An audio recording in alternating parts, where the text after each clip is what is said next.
বানিয়ে দিয়েছি সব পাপিষ্ঠ আর অপরাধ প্রবণ লোকদেরকে। প্রত্যেক যুগে নবীদের শত্রু ছিল, প্রত্যেক যুগে নবীদের কি ছিল? শত্রু ছিল। সে শত্রু কারা ছিল? আল্লাহ পাক বলছেন নবীদের শত্রু ছিল পাপিষ্ঠ আর অপরাধ প্রবণ লোক, এরাই ছিল নবীদের দুশমন।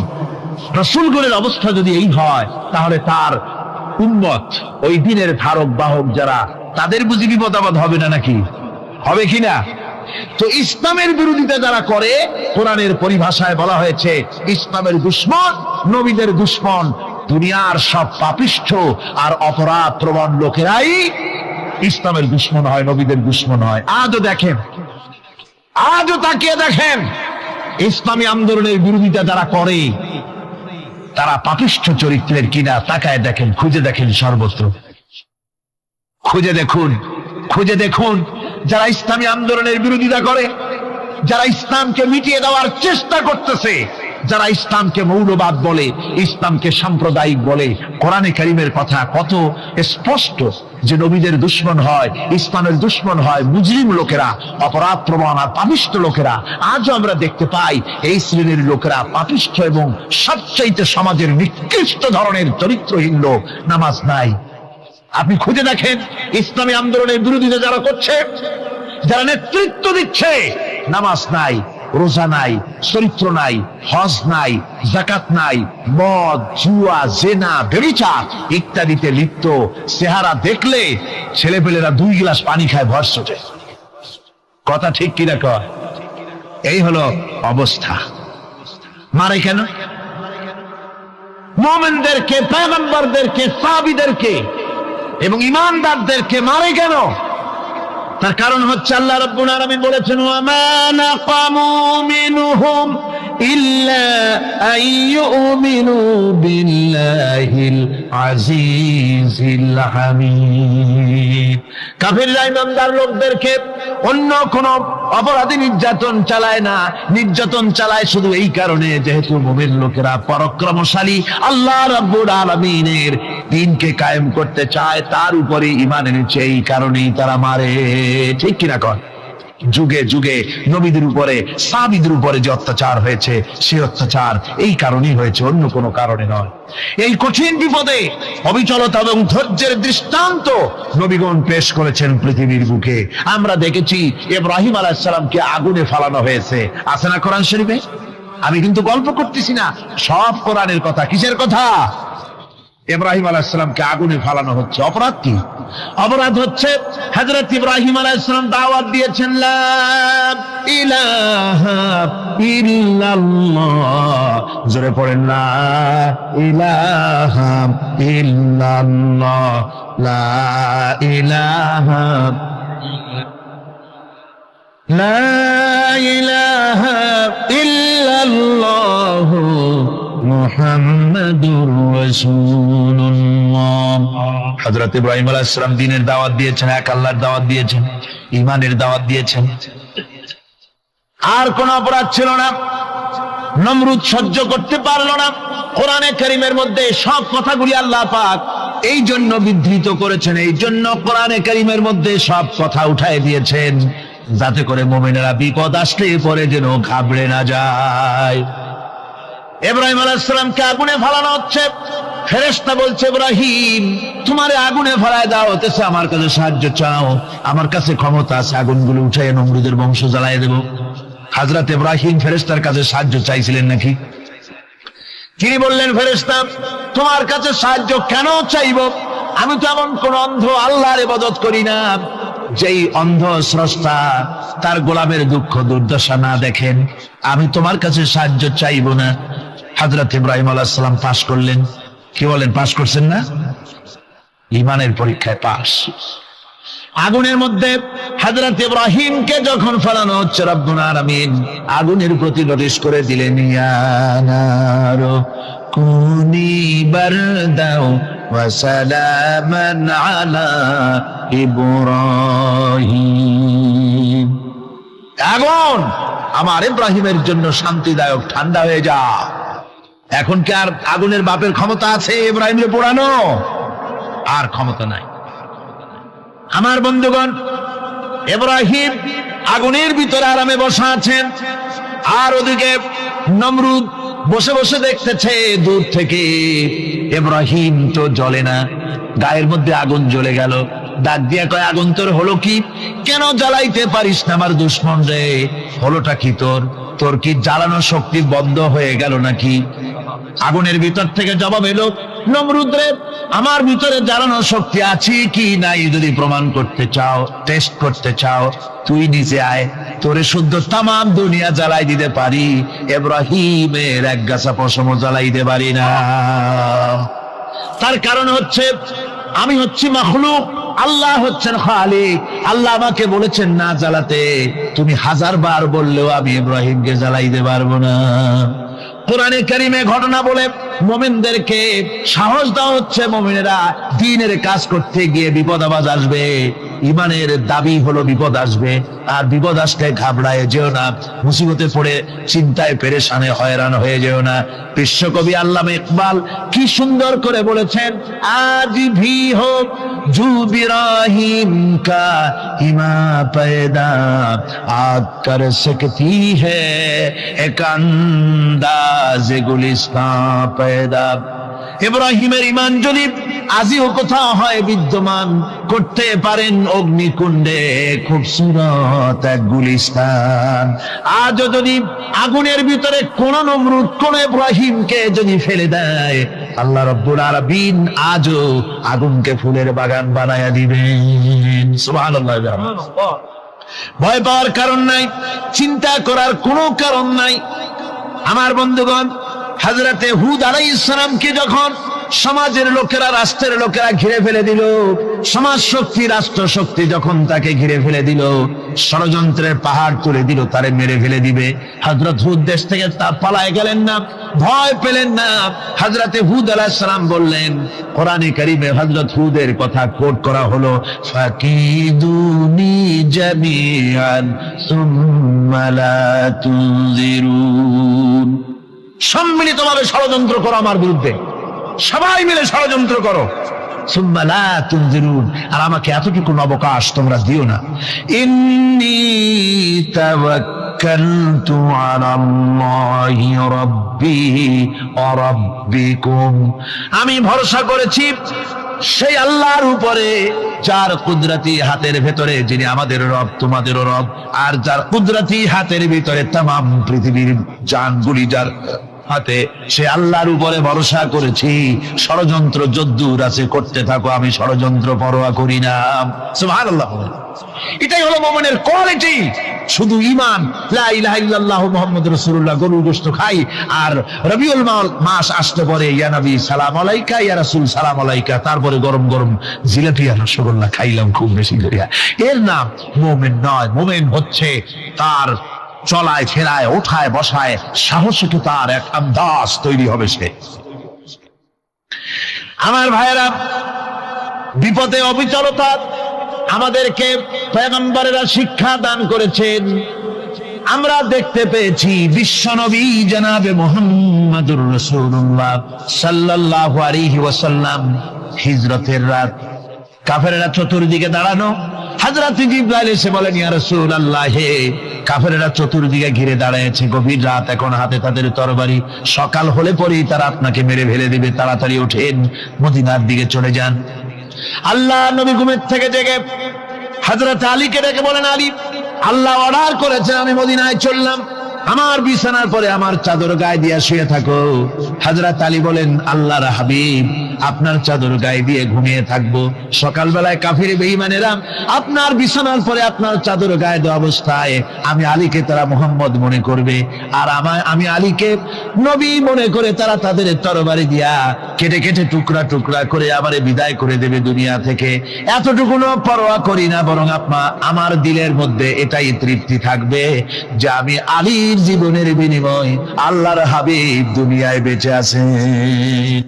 যে ব্যক্তি বিদ্রোহ করেছে এবং দুনিয়ার জীবনকে অগ্রাধিকার দিয়েছে, তার জায়গা হচ্ছে জাহান্নাম। জোরে বলেন নাউজুবিল্লাহ।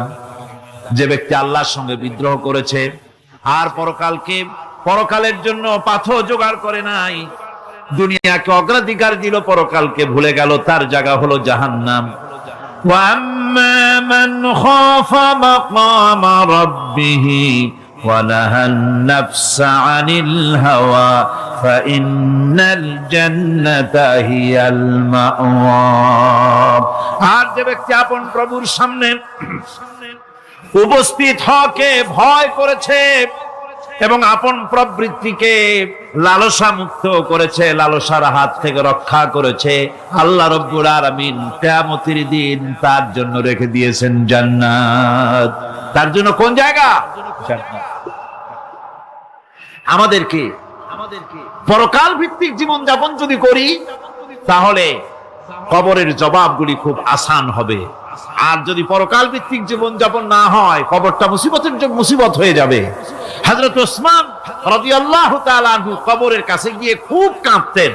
সাহাবায়ে কেরাম প্রশ্ন করেছেন, হুজুর, রাসূল করিম সাল্লাল্লাহু আলাইহি ওয়াসাল্লাম যখন জান্নাত ও জাহান্নামের ওয়াজ করেন কখনো তো এত বেশি আপনি কাঁদেন না, যত বেশি কাঁদেন কবরের কাছে এসে, কারণ কি?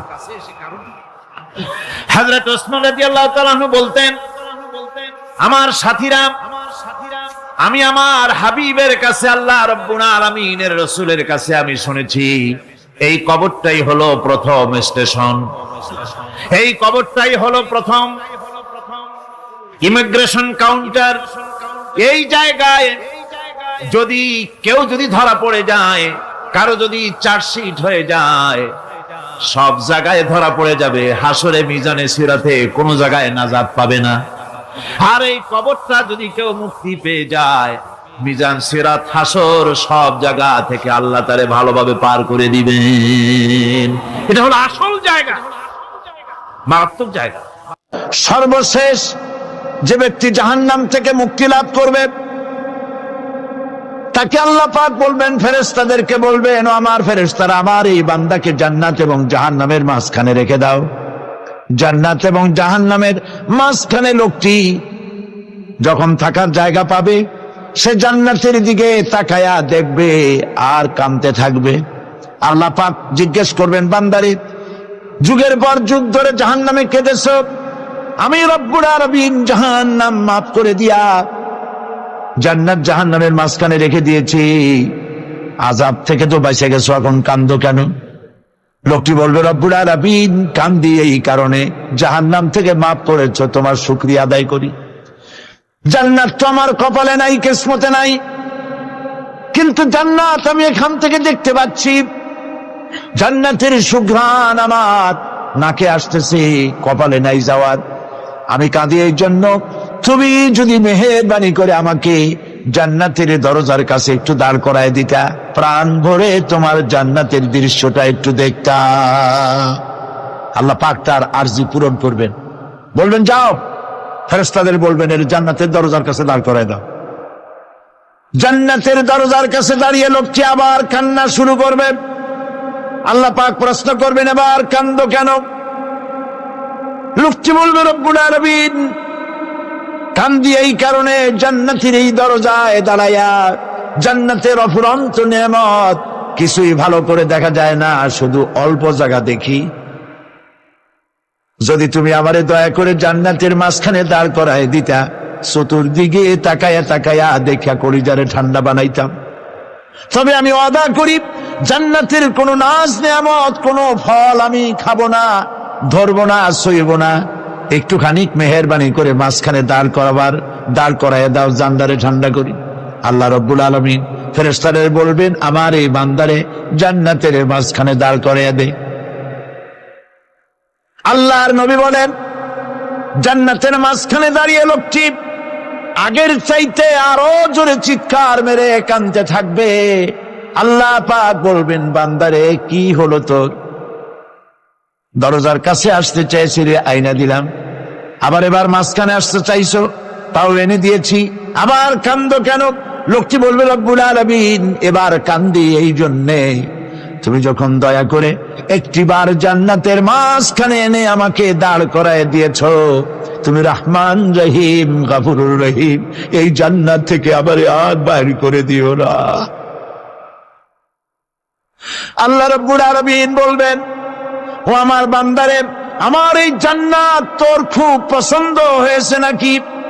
লোকটি বলবে রব্বুল আলামিন কলিজা ঠান্ডা হয়ে গেছে, ভাবতেও পারি নাই জান্নাত এত সুন্দর। আল্লাহ পাক বলবেন বান্দারে এরকম একটি নয় দুইটা নয়, তোর জন্য আমি 10টা জান্নাত এইরকম রিজার্ভ করে রাখছি। সুবহানাল্লাহ সুবহানাল্লাহ। আল্লাহ পাককে ভয় করে পৃথিবীর সমস্ত পাপ থেকে যারা নিজেকে রক্ষা করবে আল্লাহ তাদের জন্য এই জান্নাত রেখে দিয়েছেন। সুবহানাল্লাহ। সেই জান্নাতের রিসিপশন আপনারা আন্দাজ করতে পারবেন না। রিসিপশন কারে কয়? কি এর প্রধানমন্ত্রী আর প্রেসিডেন্ট 4-5টা পুলিশ আর আর্মি এসে একটা ফট করে সেলুট মারলো, বাস শেষ হয়ে গেল, এরকম না। জান্নাতীদেরকে রিসিপশন দেওয়া হবে।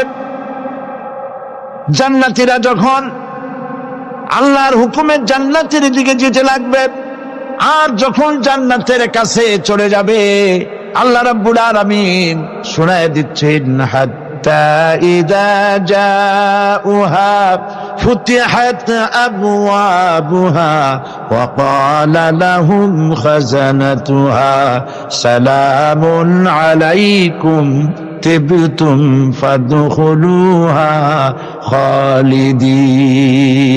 সুবহানাল্লাহ। জান্নাতীরা যখন জান্নাতে প্রবেশ করার দরজার মুখোমুখি হবে, তার রক্ষীগণ তখন বলবে, সালামুন আলাইকুম, আল্লাহর শান্তি তোমাদের উপরে বর্ষিত হোক। সুবহানাল্লাহ। দুনিয়ার টাটকা টাটকা সুখগুলি 2 পা দিয়ে ঠেলে দিয়েছ, টাটকা সুখগুলি গ্রহণ করো নাই, হারাম খাও নাই, আল্লাহ দ্বীন কায়েমের জন্য রক্ত দিয়েছ, জীবন দিয়েছ, কষ্ট করেছ, আল্লাহকে ভয় করেছ। আমাদের সালাম গ্রহণ করো, জান্নাতের মধ্যে ঢুকে যাও চিরকালের জন্য। সুবহানাল্লাহ। আর বাইরে হওয়া লাগবে না, চিরকাল এই জান্নাতের মধ্যে তোমরা বসবাস করতে পারবে, আল্লাহ রাব্বুল আলামিনের ফেরেশতারা বলে দিবে। জান্নাতের মধ্যে আল্লাহ পাক হুরদের সঙ্গে জান্নাতীদের বিয়ের ব্যবস্থা করে দিবেন। কোরআনে কারিমে আল্লাহ পাক বলেন, মুত্তাকিইনা আলা সুরুজিম মাসফুফাতিন ওয়া যাওয়াজনাহুম বিহুরিন ঈন। সামনাসামনি ভাবে সাজানো সারি সারি আসন সমূহের উপর তারা ঠেস লাগায় বসে থাকবে, আর আল্লাহ রাব্বুল আলামিন হুরদের সাথে জান্নাতীদের বিয়ের ব্যবস্থা করে দিবেন। যেসব হুরের সঙ্গে বিয়ে হবে তাদের আল্লাহ পাক বিবরণ দিচ্ছেন কি রকম হবে তারা। লাম ইয়াতমিসহুন্না ইনসুন ওয়ালা জান। এর পূর্বে জিন এবং ইনসান এদেরকে কেউ স্পর্শ করে নাই। কিরকম তারা? কাআন্নাহুন্নাল ইয়াকুতু ওয়াল মারজান। যেমন ঝিনুকের ভিতরে মণিমুক্তা থাকে, এইভাবে আল্লাহ পাক তাদেরকে পবিত্র করে রেখে দিয়েছেন। আমার প্রিয় ভাইরা, আল্লাহ রাব্বুল আলামিন কোরআনে কারীমের ভিতরে বলেছেন, ফাবিআইয়ি আলা'i রাব্বিকুমা তুকাযযিবান। জান্নাত দান করে আল্লাহ পাক এবার জান্নাতীদেরকে সম্বোধন করে বলবেন, ইয়া ইবাদি লা খাউফুন আলাইকুমুল ইয়াওমা ওয়ালা আনতুম তাহজানুন। হে আমার বান্দারা, লা খাউফুন আলাইকুমুল ইয়াওম, আজ আর কোনো ভয় নাই। সুবহানাল্লাহ সুবহানাল্লাহ। আজ আর কোনো ভয় নাই, কোনো চিন্তাও নাই, আরামে এই জান্নাতের মধ্যে বসবাস করো। এরপরে আল্লাহ পাক জিজ্ঞেস করবেন, ও আমার জান্নাতীরা, আমি যেসব ওয়াদা করছিলাম আমার ওয়াদা মোতাবেক সমস্ত নিয়ামত পেয়েছো? তারা বলবে, হ্যাঁ পেয়েছি, সব নিয়ামত আপনার ওয়াদা মোতাবেক সব পেয়েছি। আল্লাহ রাব্বুল আলামিন বলবেন, সব পাও নাই, ওয়ালাদাইনা মাজিদ, আমার কাছে আরো বেশি আছে। সুবহানাল্লাহ, আমার কাছে আরো বেশি আছে। জান্নাতীরা বুঝবে না সে আরো বেশিটা কি, এর থেকে আর বেশি কি। প্রিয় ভাই সব, নবী করিম